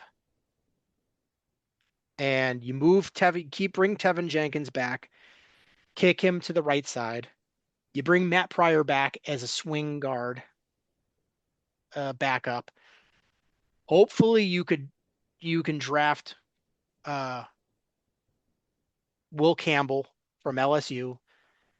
He's a tackle. He's a left tackle now. I think he probably ends up being a Pro Bowl guard. You kick him in day one to play left guard, and then Braxton Jones is your left tackle, and you draft a center and have him compete with Coleman Shelton, and I think that line ends up being significantly better. Yeah. But Huh. there's Yeah. this you've got money. It's just there's not people to spend that money on. This free agent class isn't bad. It's just not full of not It's not full of player. elite. It's not players that you need. You know, Yeah. there's cornerbacks and safeties and um but it's the offensive line not so good. And in center, you could go after Drew Dahlman, the center from the Falcons. I don't think they're letting him go though, but he would be the one guy that I would be like, yeah, if you can get that guy, that would be huge. You would get a significant upgrade at center, and if you could improve both guards, that'd be good. Hmm. And then one more important thing to talk about the Bears. Virginia McCaskey turned 102 yesterday. Yes, she did. 102. And they beat the Packers on her birthday. They did. They did. Uh, Like, what's the record for oldest sports owner in North America? Like, does she hold that record? how could she not? Knowing our luck, we'll have Jerry Reinsdorf be like Mr. Burns. Will be 150 and still owning the team and alive. Virginia McCaskey is the oldest. Yeah.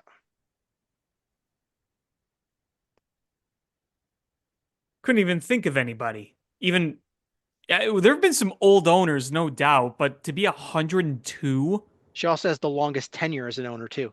well, yeah.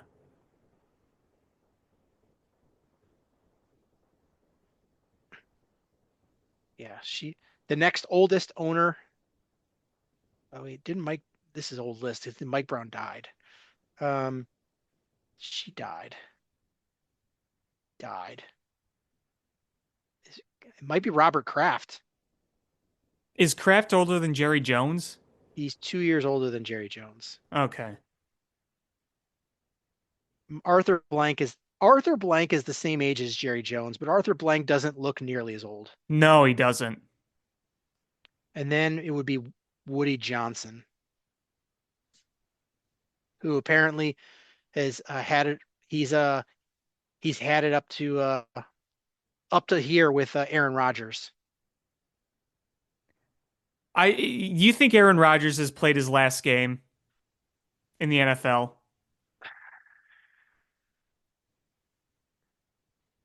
Because I think he has.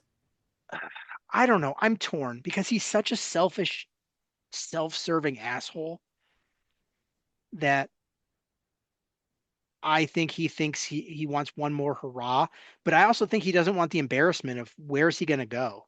Well, that's the thing. Who's The Jets are going to cut him, and right? I started doing the numbers on it. If they do a post June 1st, it's not going to hurt him that bad. No. Um, and they're also going to move on from uh Devonte Adams too, so they're going to be fine financially. I mean, they're not going to be in the position that like the Bears are, but they'll be fine. Um, so they'll move on from him. And who's going to sign him? Who in the world is going to see what the last 2 years held for Aaron Rodgers and bring him back? I mean, he was showing signs of age in 2022 in his last year in Green Bay.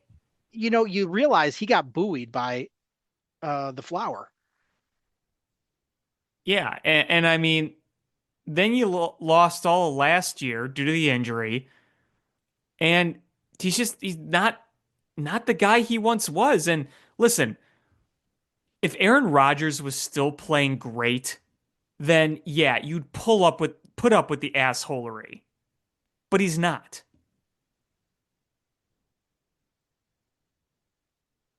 So I don't see a spot for him next year. I could be wrong. I don't know.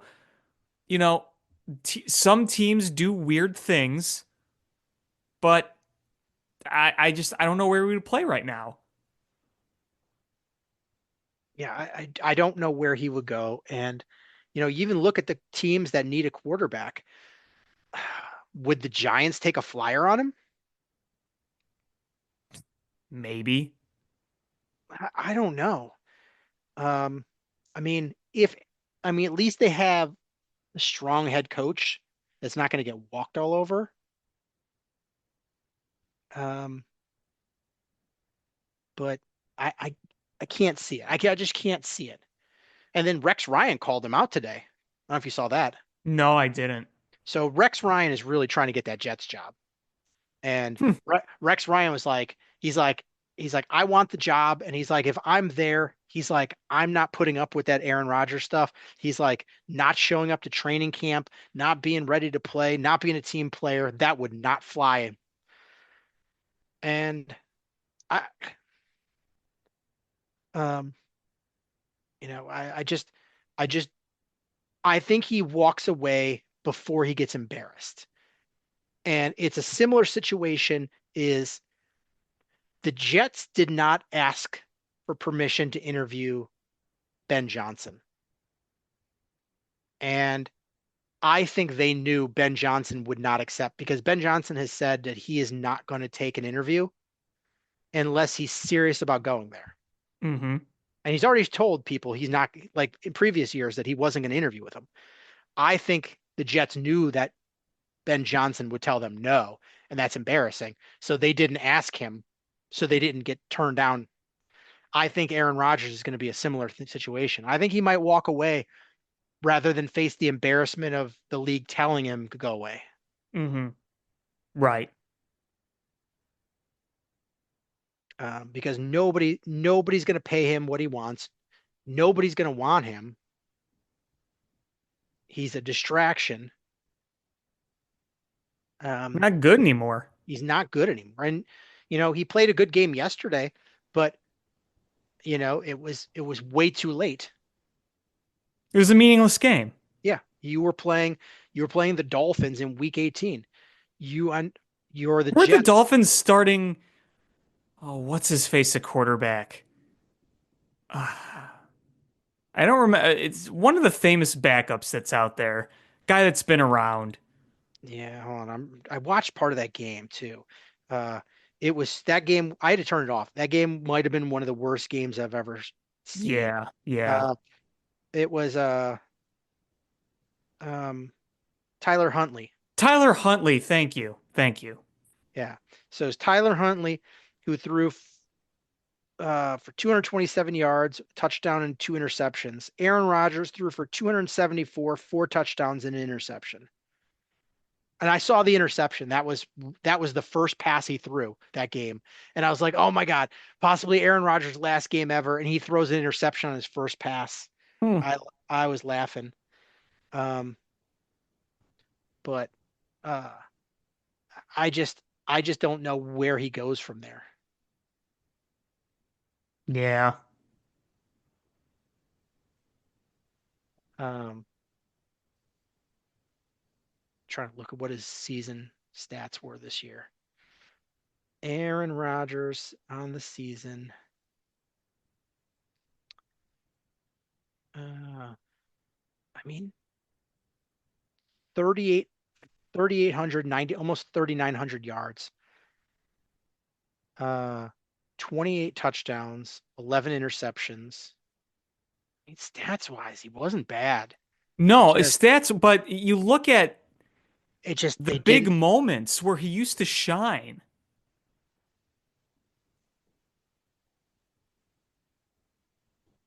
By it's like they're good numbers overall, but by standards, they're his standards. It's not the same. Yeah, I mean, it's he didn't do shit against Buffalo. Um, not much against the Rams. He great against Jacksonville. Great against both games against Miami. Not good against Seattle. Like it's just he would cherry picked. He had some really good games and some dog shit games. I don't know. Aaron Rodgers, man. It's just a shitty season for Hmm. the Jets, and that offense just didn't do much. And they were that one year was a quarterback away. And that's the fallacy of being a quarterback away. I think we've said it before, is you could be you can be a left tackle away. You could be a running back away.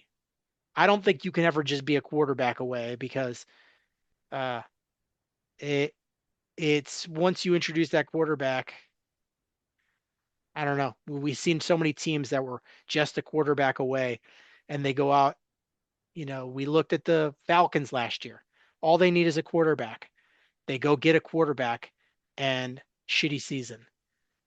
The the Jets had the best defense in football and they were still winning games. Like, you know what? They were winning games with nobody at quarterback.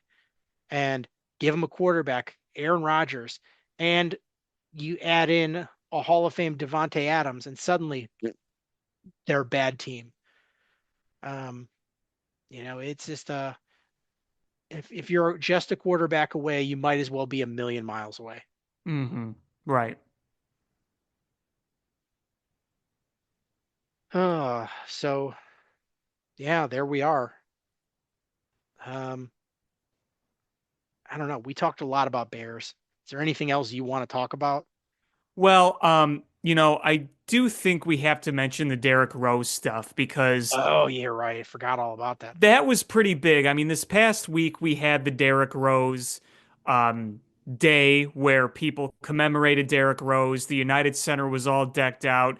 They won a big game against the Knicks. I mean, it was nice to win that game for Derrick Rose. He made the halftime speech. You heard from Luol Deng and you heard from Joakim Noah, and all the memories flooded in because I was too young to remember MJ. Derrick Rose was far and away the best bull I ever watched, and those teams with in prime Derrick Rose were so much fun to watch. They were the only real sense I got of what it's like for the Bulls to be good. It was fun, it was exciting. And Derrick Rose being the youngest MVP in the league, that season was incredible. You go watch, and it's a reminder of just how good he was. And then we learned he's getting his number retired. And I think most of the fans are happy. And This has been pretty polarizing, I think. I, it has, but I think a majority, if you look at the ratio, I think more fans are happy than not. Um, because listen, in prime, Derrick Rose was great, but he got hurt so early on, and he didn't have the Hall of Fame career that it looked like he was going to have. Yeah, I think there's a lot of media people that were very upset by it. I don't, I mean, He's a Chicago kid That's that what came makes this so special. and coming to Chicago in such an improbable way and being the youngest MVP ever. And uh, I'm fine with it. I'm fine with it. I'm fine with it too. And look, I understand definitions for Hall of Fame, number retiring. There's a lot you can debate about, and there was a point made on Send Me the Score, which I do think is interesting. Is you can say Chris Bryant is arguably more deserving to have a number retired, and that's not going to happen, right? The Right. Cubs are never going to retire Chris Bryant's number. But Chris Bryant, like Derrick Rose in his first few seasons, was a rookie of the year, then MVP. Chris Bryant won that elusive championship, and he was a major factor in that. And those next few years after that championship, he was still going to All-Star games. He was an All-Star in 2019. He had a very good 2017. He was an All-Star in 2021 in his last year as a Cub. The injuries have gotten to him now, but Chris Bryant had those first few years were as impactful on the field as Derrick Rose. But with Derrick Rose, it's that hometown story that resonates with so many people that makes it so special. And like you said, the Bulls defied the odds to get him.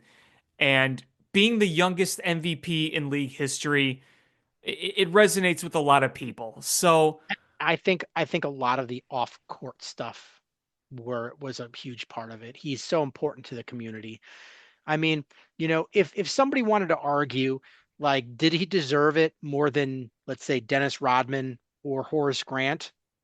No, they were, they were much more accomplished in their careers. I mean, maybe not individual efforts, but they were, you don't win those first three titles without Horace. You don't win those second three without Rodman. Like, uh, those were really important guys. And Dennis Rodman is a Hall of Famer. Like, all right, you probably should retire Dennis Rodman, but Derrick Rose is so important to Chicago and and individual accolades. He was really important. And right now, you only have uh, four numbers retired: Jerry Sloan, Bob Love, Michael Jordan, and Scottie Pippen. right. Um, Because there are some other, I think, retire worthy Bulls that have played for this franchise, you're in talking about addition to Derrick Rose. you're talking about Elton Brand, right? Totally. you're talk you're talking about Bill Cartwright, right? Well, I was really thinking about Eddie Curry and Kirk Heinrich and Ben Gordon. And Ben Wallace. And Ben, yes, former Bulls legend Ben Wallace, because everyone remembers Ben Wallace as a Bull more than anything, right? And everybody would probably be unanimous in saying that the Bulls should probably retire Andres Nocione's number Yeah. and Orlando Woolridge. Orlando Woolridge. That was always the best named on the announcer. Orlando Woolridge. Uh, or Bulls legend DJ Augustine. Wasn't Tyson Chandler drafted by the Bulls? Yes.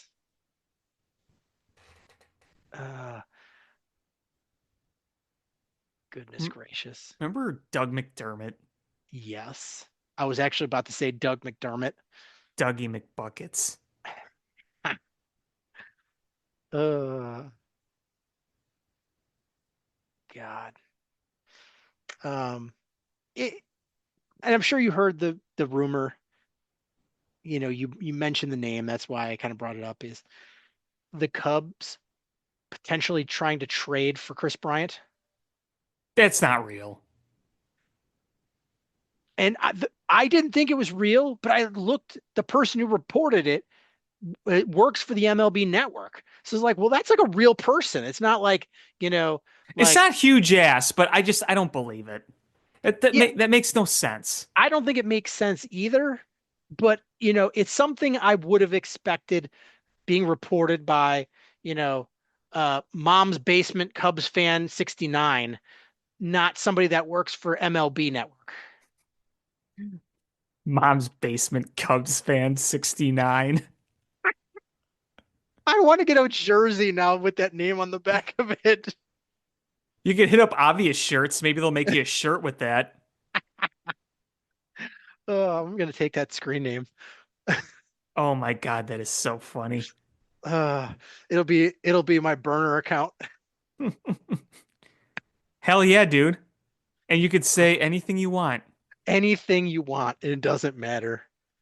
Uh, but eh, I, when I saw that, I was like, who is this dingbat that said this? I was like, wait a minute, this is like a real person that like shouldn't be reporting fake news. And but this obviously seems like fake news. Yeah, yeah. I don't see that. I don't see it either. Even if the Rockies ate all of the monies, I just can't see it. Yeah. You do need some insurance though. You do. It's just that's just a weird player to bring back. I don't know. Can you ever go home again? And especially after I don't know how bad your career has gone since you left. Yeah. It breaks my heart seeing it. Uh, it really does. But that's kind of where it is right now. Yeah. It'll never take away the good that Chris Bryant did Oh here. no, never. No, absolutely not.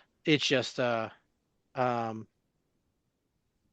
it's just it's just a weird, but if you're looking objectively, you're like, hey, I need I need a utility guy that could start, at third if need be. He is that guy. You can't rely on him for everyday player.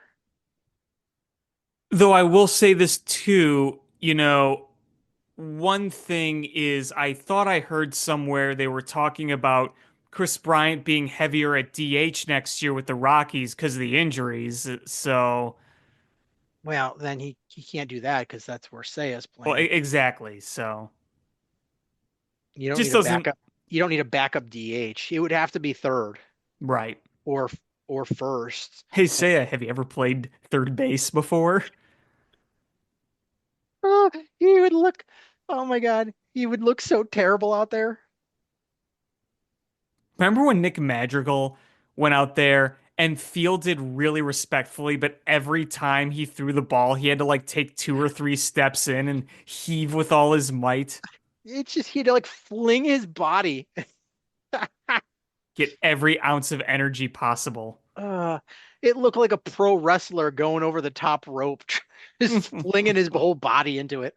Yeah, Uh, that was kind of funny to watch, but it also made me cringe at times. oh, it did. It totally did. Uh, is there anything else you want to talk about this week? No, I've said my piece because we had the Winter Classic, but I don't want to talk about that. That was a disaster. That was a complete disaster. That Oh, was we embarrassing. have one bit of breaking Bears news. The Bears are requesting to interview former Stanford head coach David Shaw for their head coach opening, Cool. who is not even working as a coach. He's working in the front office. Oh, Bears. Ugh, All right. Well, cool. that's going to do it for this episode of Bill Swerski Sports Talk Chicago. Uh, please hit subscribe however you listen to podcasts, whether it's iTunes, Stitcher, YouTube, Google Play, Spotify, etc. Share this podcast with your friends. That would grow the show. Follow us on social media at Swerski Sports, Facebook.com/Swerski Sports, SwerskiSports.com, or ShyFanPat2 for Alex on Twitter /X, or AlexanderJPatCreative.com for all the cool stuff that Alex does. And again, thank you guys so much for listening. And until next time, bear down. Cubs win! What a lucky break! The good Lord wants the Cubs to win! We thank Ditka and God for all they have provided. Cubs win! Cubs win! Cubs win! Oh, I don't want her. You can have her. She's a Packer fan. She can't fit in my van. And she looks like Denver New Yorkers. Smoking crack is not legal on planes. Bears 31 to -7. The Bears. Oh, when the Bears go bearing down